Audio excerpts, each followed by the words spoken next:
Good evening friends. আজকের শুরু করছি একচল বিশিষ্ট দ্বিঘাত সমীকরণ কোয়াড্রেটিক ইকুয়েশান উইথ ওয়ান ভেরিয়েবলের ইন্ট্রোডাকশান। মানে অ্যাকচুয়ালি চিনব কি করে কোনটা বা কোন ইকুয়েশান কোয়াড্রেটিক ইকুয়েশান, কোনটা কিউবিক ইকুয়েশান বা লিনিয়ার ইকুয়েশান, এই জিনিসগুলো জাস্ট কনসেপ্ট আমি ক্লিয়ার করাবো তোমাদের। প্রথমে আসি কোয়াড্রেটিক ইকুয়েশান। এখানে এক দ্বিঘাত বলছে, এই যে এখানে এই কথাটা দেখতে পাচ্ছ, এর মধ্যেই বুঝতে পারছো যে ভেরিয়েবলটা আসবে তার সর্বোচ্চ পাওয়ার হবে 2। তার মানে যদি আপনি এক্সাম্পল নিই, একটা স্ট্যান্ডার্ড ফর্ম আছে দ্বিঘাত সমীকরণে, সেটা হচ্ছে a x square plus b x plus c equals to 0। এটা হলো একটা দ্বিঘাত সমীকরণ বা কোয়াড্রেটিক ইকুয়েশানের স্ট্যান্ডার্ড ফর্ম, যেখানে এ হচ্ছে কোফিসিয়েন্ট অফ বা এক্স স্কোয়ারের সহগ বা কোফিসিয়েন্ট অফ এক্স স্কোয়ার, সেটা হচ্ছে এই এ। আর বি হচ্ছে কোফিসিয়েন্ট অফ এক্স, আর এটা হচ্ছে ধ্রুবক পদ বা কনস্ট্যান্ট টার্ম। তাহলে এইটা হচ্ছে মেন ফান্ডা। অ্যাকচুয়ালি দ্বিঘাত সমীকরণ কখন এক্সিস্ট করে সেটা আমাকে বুঝতে হবে। দেখো, তিনজনকে যে থাকতে হবে তা নয়। ধরো যদি শুধুমাত্র এ এক্স স্কোয়ার থাকলো, দ্যাট ইজ 0, এটাও একটা আমি বলবো দ্বিঘাত সমীকরণ। আবার যদি দেখি এ এক্স স্কোয়ার বি এক্স থাকলো, সেটাও একটা দ্বিঘাত সমীকরণ।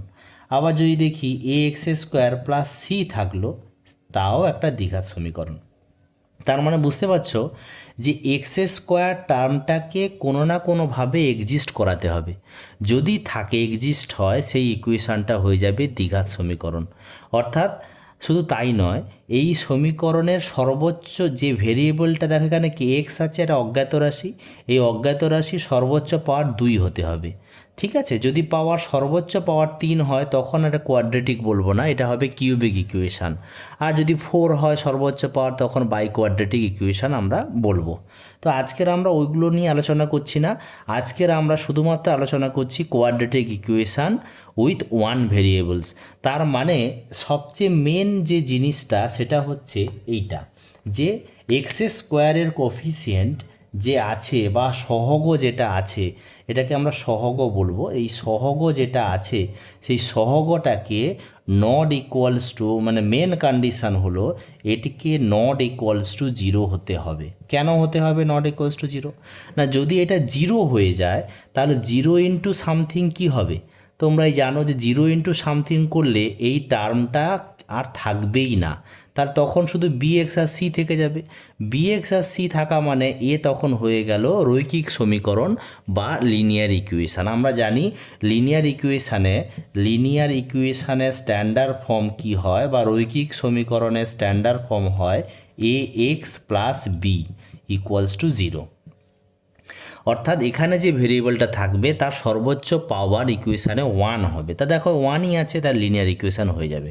তাহলে যদি আমাদের একটা কোশ্চেন আসে যে কোয়াড্রেটিক ইকুয়েশান কোন কন্ডিশানের রেসপেক্টে লিনিয়ার ইকুয়েশানে কনভার্ট হবে, তাহলে তোমরা তখন বলবে যদি এক্স স্কোয়ারের কোফিসিয়েন্টটাকে 0 ধরে নেই, তাহলে তখন ওটা লিনিয়ার ইকুয়েশানে বা রৈখিক সমীকরণে কনভার্ট হয়ে যাবে। বিষয়টা আশা করি আমি তোমাদেরকে বোঝাতে পেরেছি। এবার এইখানে অনেকগুলো কোশ্চেন থাকে, যেমন এই একটা কন্ডিশান খুবই ইম্পর্ট্যান্ট একটা কোশ্চেন। সেখানে বলল যে ধরো একটু আলাদাভাবে এ মাইনাস 3x স্কোয়ার প্লাস ধরো 2x প্লাস ধরো 5। তাহলে অ্যাকচুয়ালি এবিসি তো constant, take as any number, তোমরা যে কোনো নাম্বার ধরতে পারো, কনস্ট্যান্টে নেগেটিভ হতে পারে, পজিটিভ হতে পারে, যে কোনো নাম্বার, তো সেগুলো তোমরা ধরতে পারো। বিসি এখানে 0 হতে পারে, বাট এ কখনো 0 হবে না যদি আমরা কোয়াড্রেটিক ইকুয়েশানটাকে এক্সিস্ট করাতে চাই। বোঝা গেছে?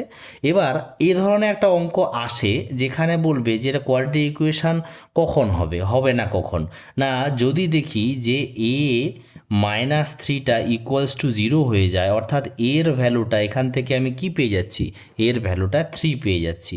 তো যখন 3 হবে তখন আর কোয়াড্রেটিক ইকুয়েশানটা এক্সিস্ট করবে না। এমনও কোশ্চেন পরীক্ষায় আমরা পাবো ক্লাস 10th লেভেলে যে কোনো বোর্ডসের। অর্থাৎ আমি বেসিক্যালি বাংলায় বলছি মানে ওয়েস্ট বেঙ্গল বোর্ডের কথাই বলছি। ওয়েস্ট বেঙ্গল বোর্ডসে এমনই অঙ্কই আসে যে আমার একটা ইকুয়েশান দিয়ে বললো যে কখন এটা এক্সিস্ট করবে না বা এর কোন মানের জন্য এটা এক্সিস্ট করবে না বা এর অস্তিত্ব থাকবে না। তো তখন তোমরা বলবে যে এক্স স্কোয়ারের কোফিসিয়েন্টটাকে 0 ধরে নেবে, মানে এক্সিস্ট করবে না। তখনই যদি এই হোল পার্টটা যদি 0 হয়ে যায় তখন আর কোয়াড্রেটিক তো হচ্ছে না, আমি আগেই বলে দিয়েছি, কারণ কন্ডিশানে অলরেডি নট ইকুয়ালস টু 0 বলেছিলাম। তো তখনই হবে না, তখন এটাকে 0 ধরে নিয়ে এর ভ্যালুটা পেয়ে যাবে। বেসিস মেন ফান্ডা হচ্ছে এটা কোয়াড্রেটিক ইকুয়েশানে। আরেকটা যেটা জিনিস হচ্ছে কোয়াড্রেটিক ইকুয়েশানে, সেটা আমি একটু বলি। এটা তো অলরেডি আমরা জেনে গেলাম। কোয়াড্রেটিক ইকুয়েশানের রুটস, যে কোনো কোয়াড্রেটিক ইকুয়েশানের রুটস সবসময় বা জিরোজ বলে, জিরোজ বা রুটস বা বীজ যে কোনো আমরা ধরতে পারি, জিরোজ বা রুটস বা বীজ। হ্যাঁ, এই বীজ কটা হবে? 2টো হবে, কারণ এখানে পাওয়ার 2, তার মানে 2টো হবে, 2টো হচ্ছে এর রুট। তাহলে একটা আলফা একটা বিটা আমরা ধরতে পারি। তাহলে এখান থেকেও সিধরাচের ফর্মুলা দিয়ে এগুলো সলভ করা যায় বা মিডিল টার্ম ফ্যাক্টর দিয়ে এদের সলিউশন বের করা যায়।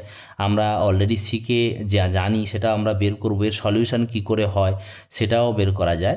এবার দেখো এর সলিউশন বের করতে গেলে আমাদের কতগুলো ওয়ে আছে। প্রথম ওয়ে কি না, যদি বলে এমন একটা কোয়াড্রেটিক ইকুয়েশান ABC দিয়ে থাকবে না, তোমাদেরকে ধর এখানে 2 বা 3 এখানে 5 দিয়ে দিল, দিয়ে সলভ করতে বললো, ফাইন্ড দ্য ভ্যালু বা find the solution of this quadratic equation তোমাদের বললো। তখন তোমরা কি করবে না, আমরা ওয়ে আছে মিডিল টার্ম ফ্যাক্টর আমরা করে ফেলবো। আমরা অলরেডি শিখে এসেছি ছোটো মানে নিচু ক্লাসে অলরেডি আমরা শিখে এসেছি মিডিল টার্ম ফ্যাক্টর দিয়ে। এছাড়াও আমাদের আরেকজন ম্যাথামেটিশিয়ান শ্রীধর আচার্যের ফর্মুলা আছে, সেই শ্রীধর আচার্যের ফর্মুলা দিয়েও আমরা এটা করতে পারি। তাহলে আমরা দেখি শ্রীধর আচার্যের ফর্মুলাটা কি করে এসছে সেটা আগে দেখি। অলরেডি আমরা মনে রাখি যে এক্স সমান minus b plus minus √(b² - 4ac) by হচ্ছে 2a।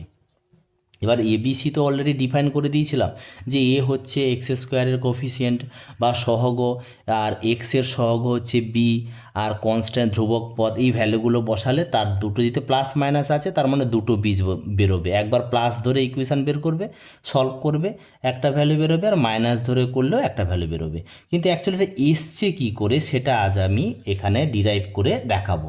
দেখো আমরা যে অলরেডি শিখে এসছি যেটা হচ্ছে স্কোয়ার ডিফারেন্স করে, অর্থাৎ অন্তর্ফল রূপে প্রকাশ করে উৎপাদক করেছিলাম না (a² - b² দিয়ে, সেটা এখানে কাজে লাগিয়ে এই ফর্মুলাটা এনেছে শ্রীধর আচার্যের ফর্মুলা। এটাকে আমরা বলি শ্রীধর আচার্যের ফর্মুলা, শ্রীধর আচার্যের ফর্মুলা বা সূত্র। এটা কি করে এলো দেখো। দেখো প্রথমে পড়বে এর কোফিসিয়েন্টটাকে 1 করব। তাহলে এর কোফিসিয়েন্টটাকে তোমরা দেখো ax² + bx + c আছে, তো তাহলে এর কোফিসিয়েন্ট 1 হবে কি করে? এটাকে তাহলে কাটতে হবে। তাহলে কে কেটে 1 আনবো কি করে? না কে এ দিয়ে ভাগ করলে হবে, তাই না? তাহলে ডিভাইডিং বোথ সাইড বা উভয় পক্ষকে যদি আমি এ দিয়ে ভাগ করে পাই, এইটা আমরা লিখলাম। তার মানে কি পেলাম দেখো, এটা পেলাম x², এটা পেলাম আমি b/a × x + c/a = 0 হবে। এবার দেখো এই প্রথম দুটো যে নাম্বার আছে, প্রথম দুটো যে টার্ম আছে, এই টার্মকে হোল স্কোয়ারের ফর্মুলায় আমরা বানাবো। কি করে না দেখো প্লাস আছে, তাহলে a + b হোল স্কোয়ার বানাবো। কি করে বানাবো তোমরা দেখো, তোমরা জানো অলরেডি, আমি জাস্ট বলছি ব্রেক করে। ধরো x² বানালাম, এবার একটা 2 আনবো, কারণ a + b হোল² বানাতে গেলে একটা 2 দরকার হয়, তার 2 আনলাম। 2 আনার পর এখানে b/aটাকে আনতেই হবে, কারণ b/a x আছে, এটাকে ম্যাচ করাবো, ইন্টু এর এক্সটাকে রাখলাম। এবার দেখো যে 2ab বানাতে গেলে এই যে টার্মটা আছে, এই টার্মটা এখানে মানে আমি কি করব, হোল² বানাতে হবে, তাহলে b² আসবে। তাহলে আমি কি লিখতে পারি দেখো তো, b/এর হোল² আমি এক্সট্রা একটা টার্ম আনতে পারি। আচ্ছা, এবার দেখো এইখানে একটু ক্লিয়ার, একটু ভালো করে বুঝতে পারবে যে এখানে দেখো এখানে 2 নেই, তাই না? তাহলে এখানে 2 চলে এসে একটা, তাহলে ব্যালেন্স করতে গেলে এখানে 2 দিতে হবে। তাহলে এইখানে যে টার্মটা বিটা, তাহলে 2a, এখানে একটু মুছে দেখি আমি, টু এর হোল স্কোয়ার করতে হবে, তবেই এটা ব্যালেন্স হবে। এবার দেখো এই টার্মটা তো এক্সট্রা, এখানে তো কোথাও ছিল না, তাহলে এটাকে জাস্ট বাদ দিয়ে দাও। জাস্ট আমরা বাদ দিয়ে দিলাম, টু এর হোল স্কোয়ার করে দিলাম, প্লাস সি বাই এ করে দিলাম। বোঝা গেছে? প্লাস সি বাই এ করে দিলাম। এবার দেখো এখানে আমি কি পাচ্ছি, দেখো এই যে প্রথম যে টার্মটা, এটা একটা হোল স্কোয়ারের ফর্মুলা চলে এলো না? তাহলে যদি লিখি তাহলে x plus b by two a তার হোল স্কোয়ার হয়ে গেল, হলো।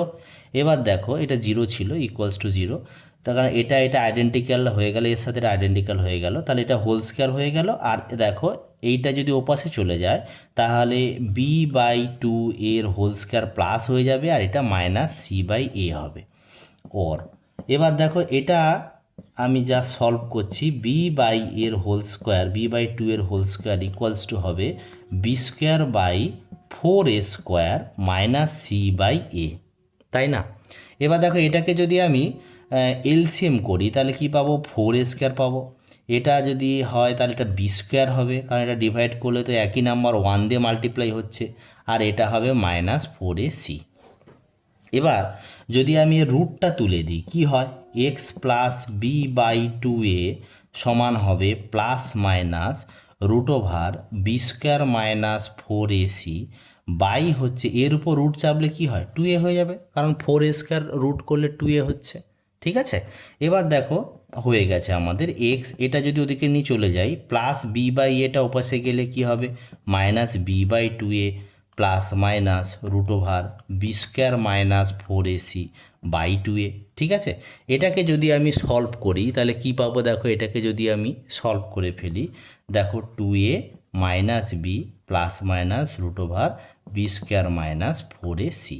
এই হয়ে গেল আমাদের শ্রীধর আচার্যের ফর্মুলা যেটা ছিল তা কি করে এসছে তার ডেরিভেশান।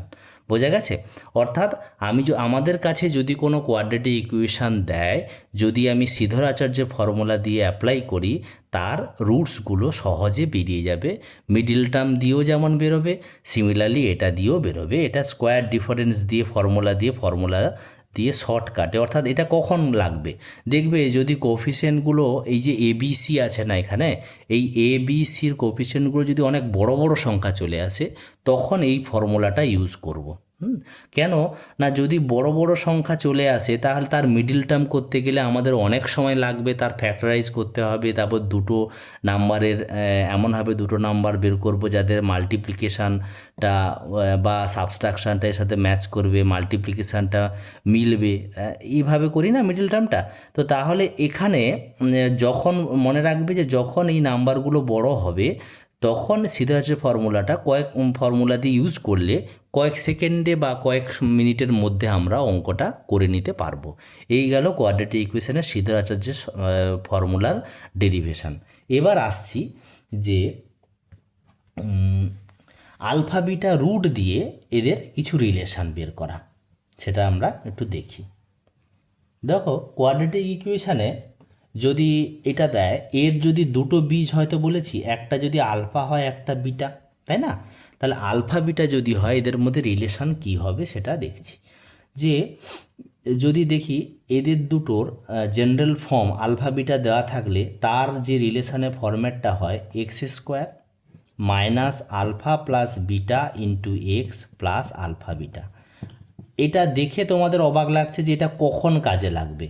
এটা তখনই কাজে লাগবে যদি দেখো আলফা আর বিটার ভ্যালু দেওয়া আছে, আলফার ভ্যালু 2, বিটার ভ্যালু হচ্ছে 3। তাহলে ইকুয়েশানটা তখন কি হবে তোমরা চট করে এই ফর্মুলাটা মনে রাখলে সহজে বের করতে পারবে। বোঝা গেছে?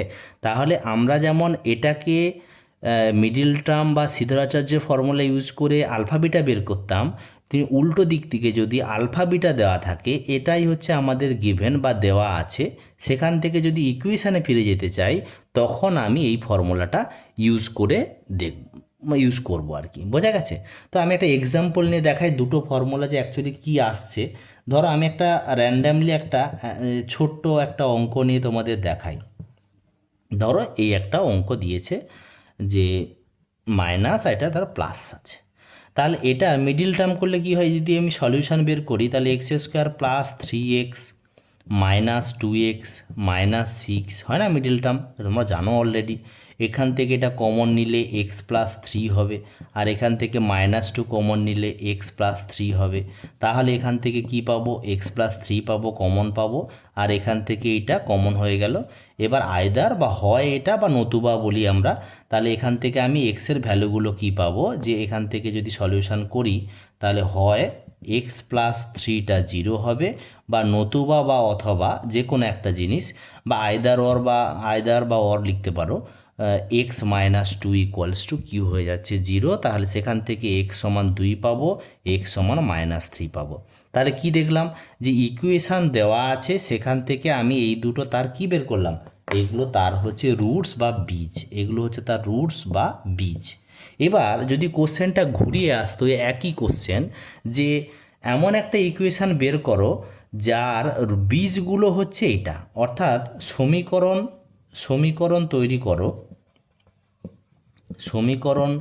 তৈরি করো যার বীজ হচ্ছে কি আছে, বীজদ্বয় লিখো, বীজদ্বয় হচ্ছে -3 আর 2। ঠিক আছে, তাহলে তুমি কি করে করবে, তোমরা সেই ব্যাক ক্যালকুলেশন করে যেতে পারো, অথবা তোমরা কি করবে, এই যে ফরম্যাটটা আমি দেখালাম এই ফরম্যাটটায় পুট করে দাও, দেখবে চট করে এই ইকুয়েশানটা চলে আসবে। তাহলে দেখে নাও, যে ধরো আমি আলফা একটাকে ধরে নিলাম র্যান্ডামলি, যাকে তুমি একেও আলফা ধরতে পারো, আমি এটাকে আলফা ধরলাম, এটাকে বিটা ধরলাম। তাহলে আলফা x² কী হবে, x² হবে -α + বিটা। তা দেখো আলফা এটাকে ধরেছি, তাহলে -3 + 2 × x প্লাস হচ্ছে এদের দুজনে মাল্টিপ্লাই। তাহলে দেখো তো -3 × 2 = 0 হবে, কারণ সমীকরণ তাই বলছে। তাহলে এখান থেকে কি পাবো, x², এখান থেকে এটা -1 আর এটা আছে তোমার মাইনাস, তাহলে +1, তাহলে x হয়ে গেল, আর এটা হয়ে গেল -6। তাহলে কি বুঝলে, যে যদি দেখি যে বীজ দেওয়া আছে সমীকরণ তৈরি করতে গেলে, তখন আমার এটা হচ্ছে ইম্পর্ট্যান্ট একটা ফর্মুলা আমাদের কাছে। ঠিক আছে, এটা যেমন 1 নম্বর ফর্মুলার 2 নম্বর ফর্মুলাটা বীজ দেওয়া থাকলে আমাদের কাজে লাগবে। এবার আমি যেটা বের করব, যে কোয়াড্রেটিক ইকুয়েশানের যে স্ট্যান্ডার্ড ফর্মের সাথে এর রিলেশনটা কি সেটা বের করার চেষ্টা করি। তো চলো সেটা আমরা এইটা বের করার চেষ্টা করছি। দেখো, তাহলে আমাদের কাছে দুটো সমীকরণ এলো, একটা হচ্ছে কোয়াড্রেটিক ইকুয়েশানে স্ট্যান্ডার্ড ফর্ম হচ্ছে এটা আমরা সিদ্ধারাচার্য লাগিয়েও করতে পারি ফর্মুলা। আর একটা কি না, আরেকটা ফর্ম যদি আলফা বিটা দেওয়া থাকে তারও একটা সমীকরণ হলো এটা, তাই তো। এবার এদের মধ্যে কি রিলেশন আমি বের করতে পারি, দেখো কি আছে সেটা। দেখো আমি এটার সাথে এটা আইডেন্টিক্যাল করতে পারবো না, কারণ দেখো এটা 1 আছে, এটা a আছে, তাই না। তাহলে এর মতো দেখতে বানাতে গেলে এটাকে সেই যেমন সিদ্ধারাচার্য ফর্মুলায় যে ডিভিশন ল অ্যাপ্লাই করেছিলাম, এটা দিয়ে ডিভাইড করেছিলাম, তা করে নিতে হবে। তাহলে এই 1 বিকামস কি হয়ে যাবে, দেখো x² + b/a × x + c/a = 0। তাহলে এটাকে আমরা 3 নম্বর লিখলাম। এখন আমি 3 আর 2 এর মধ্যে কাজ করব, কারণ 1 নম্বর আর 3 নম্বর একই। এবার দেখো এটার সাথে যদি কম্পেয়ার করি কি হয়, বা তুলনা করে পাই কি পাবো, দেখো যে -α + বিটাটা ইকুয়ালস হচ্ছে কি b/এর সাথে। যদি আমি আলফা বিটাটাকে রাখি, এখানে মাইনাস আছে মানে -1 আছে, ওদিকে গেলে কি -b/a, এটা হচ্ছে একটা আমাদের রিলেশান বেরিয়ে গেল। একই রকমভাবে আলফা বিটাটা কি হবে, দেখো আলফা বিটাটা ইকুয়াল হবে c/এর সাথে, তাই না। এই যে দুটো রিলেশান খুবই গুরুত্বপূর্ণ একটা রিলেশান, কি কাজে লাগে, ধরো তোমাকে বলল যে দুটো বীজের যোগফল এত বা দুটো বীজের গুণফল এত, তাহলে সেখান থেকে তুমি সমীকরণ তৈরি করতে পারো। বা কোনো একটা সমীকরণ দিয়ে বলল যে ধরো আমি একটা র্যান্ডামলি একটা ধরে নিচ্ছি 3x + 8, এই একটা সমীকরণ বলল এদের বীজদ্বয়ের সমষ্টি কত হবে। তা তোমরা কি বলবে, এই ফর্মুলাটা জাস্ট মনে রাখবে, জাস্ট মনে রেখে বসাবে আলফা প্লাস বিটা, যদি এদের আলফা বিটা যদি রুট হয় তাহলে আলফা প্লাস বিটা কী হবে, দেখো -b/a। এবার b/aটাকে না এটার সাথে এটা আইডেন্টিক্যাল করে দাও, তাহলে এটা হয়ে গেল a, এটা হয়ে গেল a, এটা হয়ে গেল b, এটা হয়ে গেল c। তার মানে কি হবে, মাইনাস একটা আসবে। আনসারে যদি আমি যাই তাহলে কি আসবে, একটা মাইনাস আসবে, এটা হবে 3 আর এটা হয়ে যাবে 2। তাহলে এটা হয়ে গেল তাদের বীজদ্বয়ের সমষ্টি।